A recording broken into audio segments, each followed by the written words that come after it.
Well, there's so much pressure on Dhoni and company, irrespective of the controversies, that I don't think that anything could be worse. Of course, it doesn't help when Mohinder Ramanathan comes out. So I mean, he erupts and talks of Dhoni's, whether that he should not be captain. He doesn't deserve a place in the team, and how he himself was ousted. And incidentally, I must mention here that I was part of that debate. I was moderating the debate when Jimmy Amarnath erupted, and Vengsarkar was on the other side, who, well, was not as emphatic, but in some ways he concurred with Amarnath, at least on the issue of that performances have to improve. He didn't say that Dhoni needs to be out.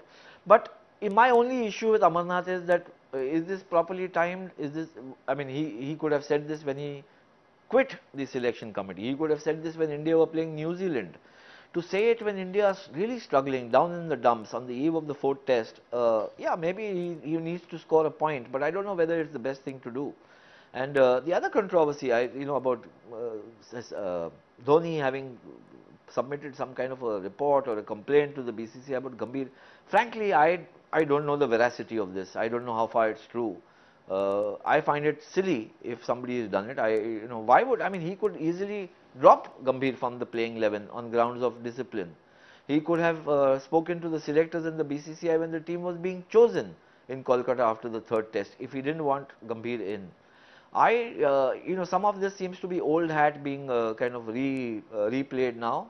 And if he has indeed done it, if he has given some kind of an official complaint, then I think it's extremely silly, because you're going to rely on the same batsman to come and play for you in the fourth test. And this is a very important fourth test. You have to level the series.